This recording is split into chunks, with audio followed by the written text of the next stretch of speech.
ओम नमो भगवते वासुदेवाय नमः। जय श्री हरि, जय श्री कृष्णा। पहले अध्याय में श्रीमद् भागवत गीता के उपदेश की प्रस्तावना के रूप में दोनों सेनाओं के महारथियों और उनकी शंख ध्वनि का वर्णन करके अर्जुन का रथ दोनों सेनाओं के बीच में खड़ा करने की बात कही गई।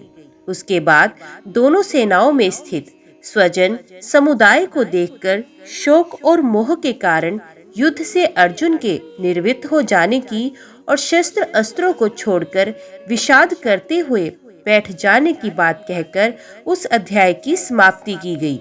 ऐसी स्थिति में भगवान श्री कृष्ण ने अर्जुन से क्या बात कही और किस प्रकार उसे युद्ध के लिए पुण्य तैयार किया, ये सब बतलाने के लिए आवश्यकता होने पर संजय अर्जुन की स्थिति का वर्णन करते हुए दूसरे अध्याय का आरंभ करते हैं। संजय बोले, उस प्रकार करुणा से व्याप्त और आंसुओं से पूर्ण तथा व्याकुल नेत्रों वाले शोक युक्त उस अर्जुन के प्रति भगवान मधुसूदन ने ये वचन कहा। श्री भगवान बोले, हे अर्जुन, तुझे इस असमय में ये मोह किस हेतु से प्राप्त हुआ? क्योंकि ना तो ये श्रेष्ठ पुरुषों द्वारा आश्रित है, न स्वर्ग को देने वाला है और ना कीर्ति को करने वाला ही है। इसलिए हे अर्जुन, नपुंसकता को मत प्राप्त हो, तुझ में ये उचित नहीं जान पड़ती। हे प्रतंप, हृदय की तुच्छ दुर्बलता को त्याग कर युद्ध के लिए खड़ा हो जा। अर्जुन बोले, हे मधुसूदन, मैं रणभूमि में किस प्रकार बाणों से भीष्म पितामह और द्रोणाचार्य के विरुद्ध लड़ूंगा? क्योंकि हे अरिसूदन, वे दोनों ही पूजनीय हैं। इसलिए इन महानुभाव गुरुजनों को ना मारकर मैं इस लोक में भिक्षा का अन्न भी खाना कल्याणकारक समझता हूँ। क्योंकि गुरुजनों को मारकर भी इस लोक में रुधिर से सने हुए अर्थ और कामरूप भोगों को ही तो भोगूंगा। हम ये भी नहीं जानते कि हमारे लिए युद्ध करना और ना करना इन दोनों में से कौन सा श्रेष्ठ है, अथवा ये भी नहीं जानते कि उन्हें हम जीतेंगे या हमको वो जीतेंगे। और जिनको मारकर हम जीना भी नहीं चाहते, वे ही हमारे आत्मीय धृतराष्ट्र के पुत्र हमारे मुकाबले में खड़े हैं।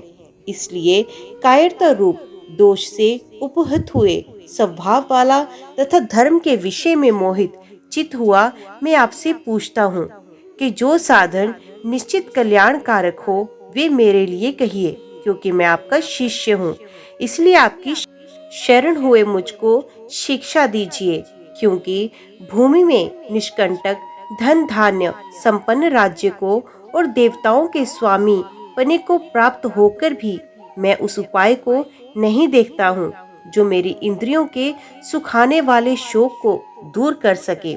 संजय बोले, हे राजन, निद्रा को जीतने वाले अर्जुन अंतर्यामी श्री कृष्ण महाराज के प्रति इस प्रकार कहकर फिर श्री गोविंद भगवान से युद्ध नहीं करूंगा ये स्पष्ट कहकर चुप हो गए। हे भरतवंशी धृतराष्ट्र, अंतर्यामी श्री कृष्ण महाराज दोनों सेनाओं के बीच में शोक करते हुए उस अर्जुन को हंसते हुए से ये वचन बोले। श्री भगवान बोले, हे अर्जुन, तू ना शोक करने योग्य मनुष्यों के लिए शोक करता है और पंडितों के से वचन को कहता है, परंतु जिनके प्राण चले गए हैं उनके लिए और जिनके प्राण नहीं गए हैं उनके लिए भी पंडित जन शोक नहीं करते। ना तो ऐसा ही है कि मैं किसी काल में नहीं था, तू नहीं था, अथवा ये राजा लोग नहीं थे, और ना ऐसा ही है कि इससे आगे हम सब नहीं रहेंगे। जैसे जीवात्मा की देह में बालकपन, जवानी और वृद्धावस्था होती है, वैसे ही अन्य शरीर की प्राप्ति होती है। उस विषय में धीर पुरुष मोहित नहीं होता। हे कुंती पुत्र, सर्दी गर्मी सुख दुख को देने वाले इंद्रिय और विषयों के संयोग तो उत्पत्ति विनाशशील और अनित्य है। इसलिए हे भारत, उनको तू सहन कर। क्योंकि हे पुरुष श्रेष्ठ, दुख सुख को समान समझने वाले जिस धीर पुरुष को ये इंद्रिय और विषयों के संयोग व्याकुल नहीं करते, वे मोक्ष के योग्य होता है।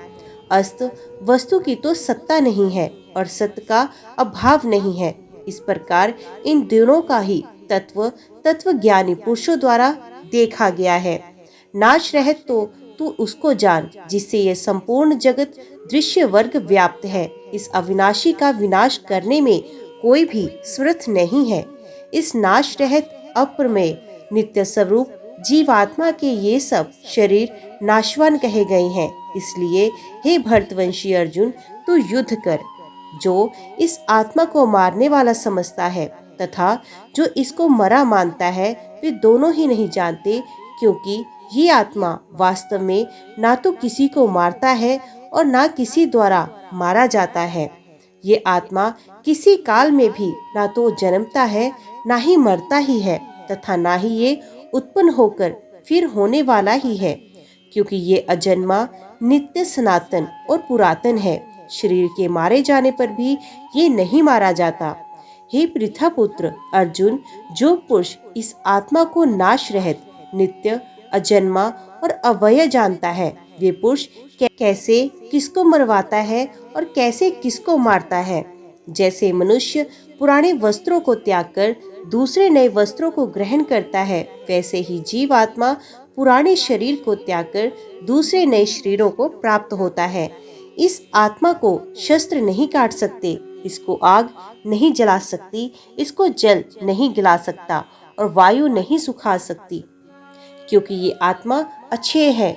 ये आत्मा अदाह है, अक्लेग है और निस्संदेह अशेष है, तथा ये आत्मा नित्य, सर्वव्यापी, अचल स्थिर रहने वाला और सनातन है। ये आत्मा अव्यक्त है, ये आत्मा अचिंत्य है और ये आत्मा विकार रहित कहा जाता है। इससे हे अर्जुन, इस आत्मा को उपयुक्त प्रकार से जानकर तू शोक करने के योग्य नहीं है, अर्थात तुझे शोक करना उचित नहीं है। किंतु यदि तू इस आत्मा को सदा जन्म लेने वाला तथा सदा मरने वाला मानता हो, तो भी हे महाबाहो, तू इस प्रकार शोक करने योग्य नहीं है, क्योंकि इस मान्यता के अनुसार जन्मे हुए की मृत्यु निश्चित है और मरे हुए का जन्म निश्चित है। इससे भी इस बिना उपाय वाले विषय में तू शोक करने योग्य नहीं है। हे अर्जुन, संपूर्ण प्राणी जन्म से पहले अप्रकट थे और मरने के बाद भी अप्रकट हो जाने वाले हैं, केवल बीच में ही प्रकट हैं। फिर ऐसी स्थिति में क्या शोक करना। कोई एक महापुरुष ही इस आत्मा को आश्चर्य की भांति देखता है और वैसे ही दूसरा कोई महापुरुष इसके तत्व का आश्चर्य की भांति वर्णन करता है, और तथा दूसरा कोई अधिकारी पुरुष ही इसे आश्चर्य की भांति सुनता है, और कोई कोई तो सुनकर भी इसको नहीं जानता। हे अर्जुन, ये आत्मा सबके शरीर में सदा ही अवध्य है। इस कारण संपूर्ण प्राणियों के लिए तू शोक करने योग्य नहीं है, तथा अपने धर्म को देखकर भी तू भय करने योग्य नहीं है, अर्थात तुझे भय नहीं करना चाहिए, क्योंकि क्षत्रिय के लिए धर्मयुक्त युद्ध से बढ़कर दूसरा कोई कल्याणकारी कर्तव्य नहीं है। हे पार्थ, अपने आप प्राप्त हुए और खुले हुए स्वर्ग के द्वार रूप इस प्रकार से युद्ध को भाग्यवान क्षत्रिय लोग ही पाते हैं। किंतु यदि तू इस धर्मयुक्त युद्ध को नहीं करेगा तो स्वधर्म और कीर्ति को खोकर पाप को प्राप्त होगा, तथा सब लोग तेरी बहुत काल तक रहने वाली अपकीर्ति का भी कथन करेंगे, और माननीय पुरुष के लिए अपकीर्ति मरण से भी बढ़कर है।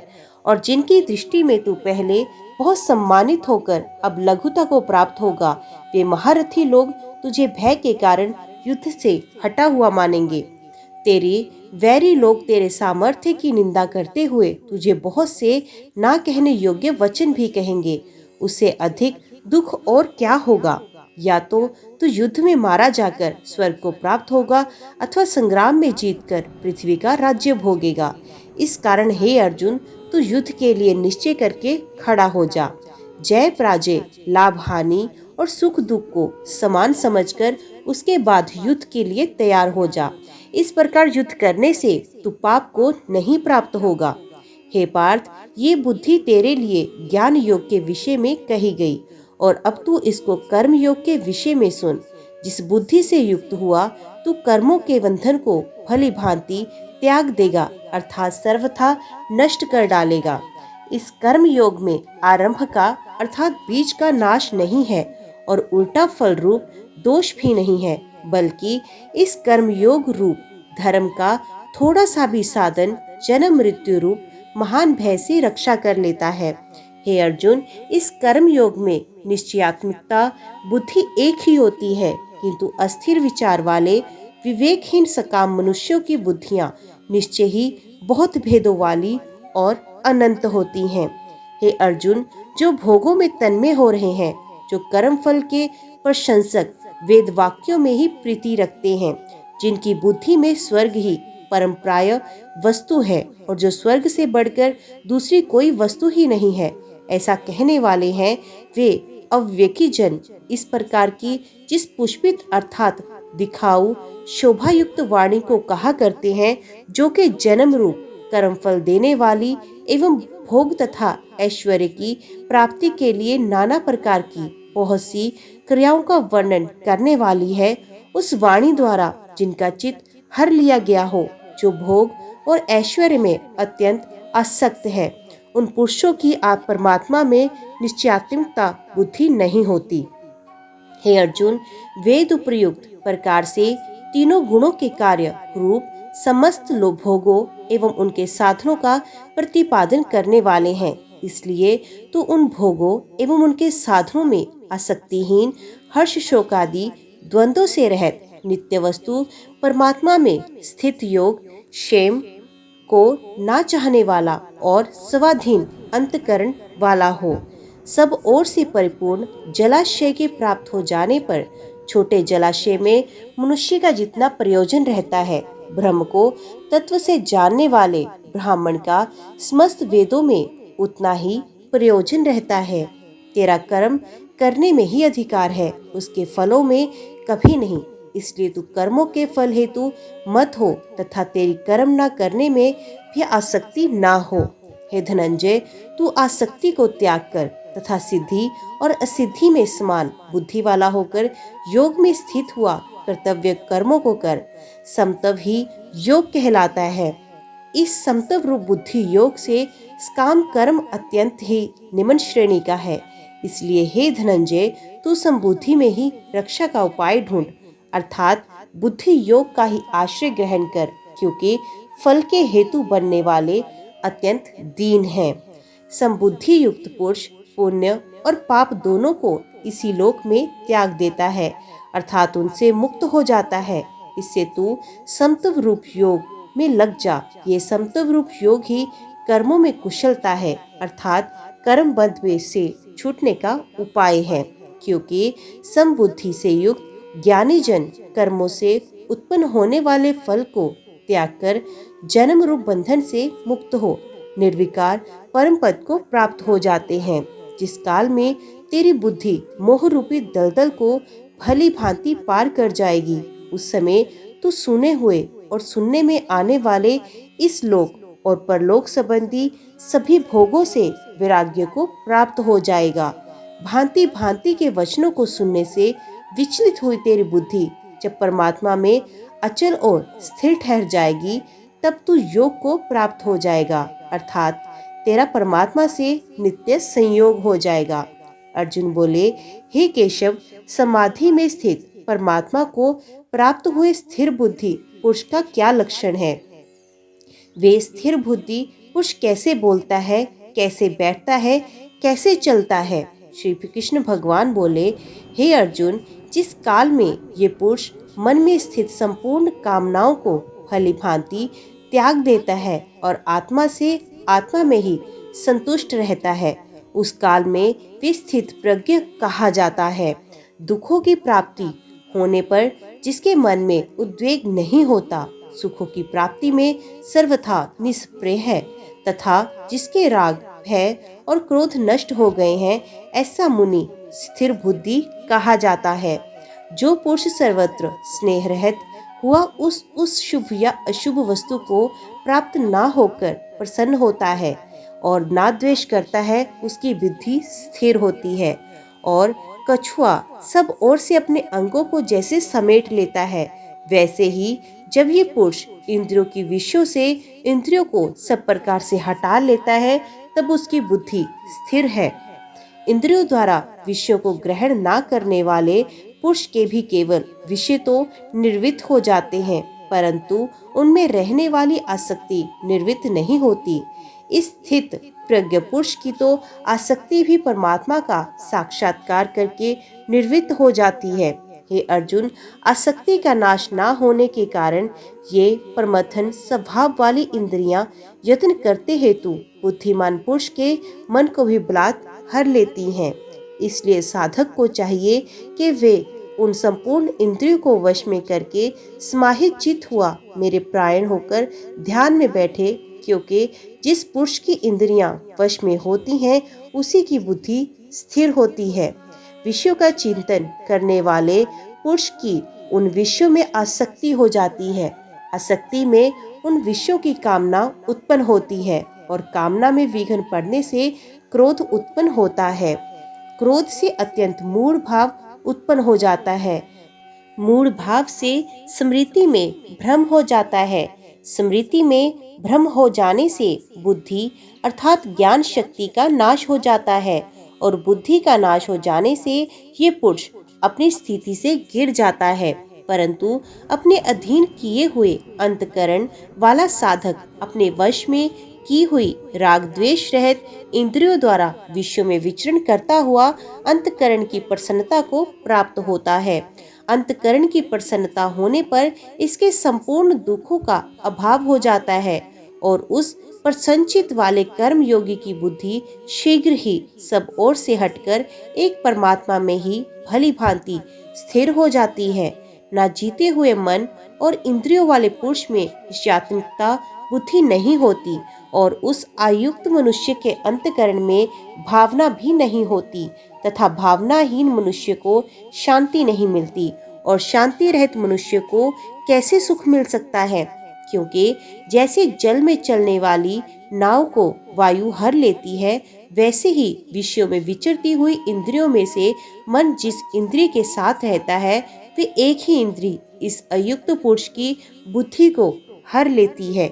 इसलिए हे महाबाहो, जिस पुरुष की इंद्रियों के विषयों में सब प्रकार निग्रह की हुई हैं, उसी की बुद्धि स्थिर होती है। संपूर्ण प्राणियों के लिए जो रात्रि के समान है, उस नित्य ज्ञान स्वरूप परमानंद की प्राप्ति में स्थित प्रज्ञ योगी जागता है और जिस नाशवान सांसारिक सुख की प्राप्ति में सब प्राणी जागते हैं, परमात्मा के तत्व को जानने वाले मुनि के लिए वे रात्रि के समान है। जैसे नाना नदियों के जल सब ओर से परिपूर्ण अचल प्रतिष्ठा वाले समुद्र में उसको विचलित ना करते हुए ही समा जाते हैं, वैसे ही सब भोग जिस स्थित प्रज्ञ पुरुष में किसी प्रकार का विकार उत्पन्न किए बिना ही समा जाते हैं, वही परम पुरुष शांति को प्राप्त होता है, भोगों को चाहने वाला नहीं। जो पुरुष संपूर्ण कामनाओं को त्याग कर ममता रहित, अहंकार रहित और सप्रहार रहित हुआ विचरता है, वही शांति को प्राप्त होता है, अर्थात वे शांति को प्राप्त होता है। हे अर्जुन, ये ब्रह्म को प्राप्त हुए पुरुष की स्थिति है। इसको प्राप्त होकर योगी कभी मोहित नहीं होता और अंतकाल में भी इसी भ्रामी स्थिति में स्थित होकर ब्रह्मानंद को प्राप्त हो जाता है। ओम नमो भगवते वासुदेवाय नमः। जय श्री हरि, जय श्री कृष्णा। श्रीमद् भागवत गीता का दूसरा अध्याय यहाँ पे समाप्त होता है। उम्मीद करती हूँ वीडियो आपको पसंद आई होगी। वीडियो पसंद आई हो तो वीडियो को लाइक और चैनल को सब्सक्राइब जरूर कीजिएगा। कमेंट बॉक्स में जय श्री हरि लिखकर अपनी हाजिरी और अपने सुझाव देना ना भूलिएगा। तो मिलते हैं अगले अध्याय के साथ। तब तक के लिए देखते व सुनते रहिए। जय मां कंजक, जय माता दी।